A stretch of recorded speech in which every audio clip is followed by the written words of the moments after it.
பல தடவை சண்டை போட்டிருக்கோம். ஒரு தடவை 2 தடவை பல தடவை சண்டை போட்டிருக்கோம். கட்டி பொருளாத அளவுக்கு சண்டை போட்டுட்ருக்கோம். ஆனால் என்னன்னாக்கா இது எல்லாமே அது அவருக்கும் தெரியும், எனக்கும் தெரியும்.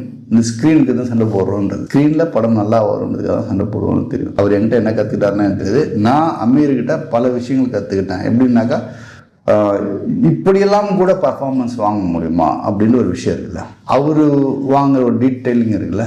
ஸோ அது நான் ஃப்யூச்சரில் டைரக்ட் பண்ணாக்கா அது எனக்கு ஹெல்ப் பண்ணணும்னு நான் நம்புகிறேன். ஸோ அதனால தான் நான் எப்போதுமே அவர் ஷார்ட்டு சொல்லிட்டு அவர் போனோன்னு அவர் அங்கே சொல்லிக் கொடுக்கும்போது நான் அவர் முகத்தான் பார்ப்பேன், ஆர்டிஸ்ட் முகத்தையே பார்க்க மாட்டேன், அவர் முகத்தை தான் பார்ப்பேன். ராம்லேயும் பருத்தி வீரலையும் நீங்கள் ஜீவாவையும் கார்த்தியும் தான் பார்த்துருங்க. நான் மட்டும்தான் அமீரை பார்த்துக்கிட்டு இருக்கேன். இப்போயும் அந்த ஷார்ட் வந்தால் அது அமீர் தான் எனக்கு கண்ணில் போடுவார். வேறு எந்த ஆர்டிஸ்டும் ஜீவாவும் கண்ணில் போட மாட்டார், கார்த்தியும்.